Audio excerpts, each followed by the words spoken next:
അസ്സലാമു അലൈക്കും.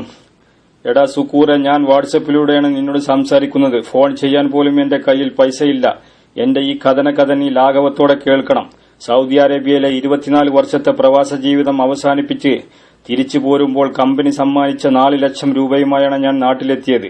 ഇനിയുള്ള കാലം ഭാര്യയും മക്കളുമായി ജീവിക്കണമെന്ന് കരുതിയാണ് കുറൂജ് അടിച്ചു പോന്നത്. നാട്ടിലെത്തിയപ്പോഴാണ് റീഎൻട്രി വിസക്ക് പോരുന്നതും കുറൂജ് അടിച്ചു പോരുന്നതിന്റെയും വ്യത്യാസം മനസ്സിലായത്. നാട്ടിലെത്തിയപ്പോൾ ഭാര്യയുടെ സമ്മർദ്ദപ്രകാരം വീട്ടിലൊരു വർക്ക് ഏരിയയും അല്ലറ ചില്ലറ പണികളും എടുത്തു. വീട്ടിലേക്കുള്ള സാധനങ്ങളും എന്റെ പ്രഷർ, ഷുഗർ, കൊളസ്ട്രോൾ എന്നിവയ്ക്കുള്ള മരുന്നുകളും ഇംഗ്ലീഷ് മീഡിയത്തിൽ പഠിക്കുന്ന 3 കുട്ടികളുടെ ഫീസും ഇതെല്ലാമായി ഞാൻ 4 മാസം തള്ളി നീക്കിയപ്പോഴേക്കും എന്റെ കയ്യിലെ പൈസയെല്ലാം കഴിഞ്ഞു. പൈസ കഴിഞ്ഞതോടെ ഭാര്യയുടെയും മക്കളുടെയും സ്വഭാവം മാറി തുടങ്ങി. മക്കളുടെ ഫീസ് അടക്കാൻ കഴിയാതെ കുട്ടികളെ അടുത്തുള്ള ഗവൺമെന്റ് സ്കൂളിലേക്ക് വെട്ടിച്ചേർത്തു. 2 മാസത്തെ ലീവിന് വരുമ്പോൾ ഭാര്യ കാണിച്ചിരുന്ന സ്നേഹം കാപട്യമായിരുന്നു എന്ന് മനസ്സിലായി. അവൾ അവളുടെ ഇഷ്ടത്തിനനുസരിച്ച് പോയിരുന്ന ഷോപ്പിംഗും അന്യപുരുഷന്മാരുമായി കൊഞ്ചിക്കുഴയിലും ഞാൻ ഇവിടെ സ്ഥിരമായപ്പോൾ അവൾക്കൊരു ബാധ്യതയായി മാറി.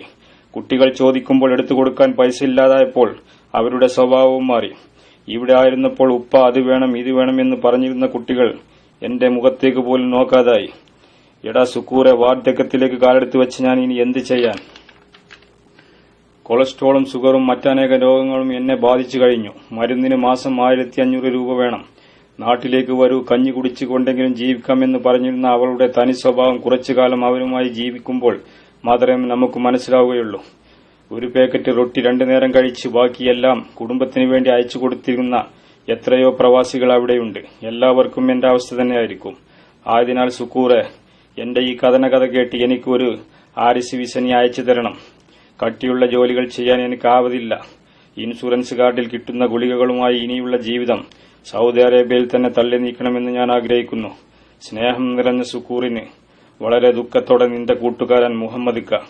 ഇത് എല്ലാ പ്രവാസികൾക്കും ഒരു പാഠമാകട്ടെ. അസ്സലാമു അലൈക്കും.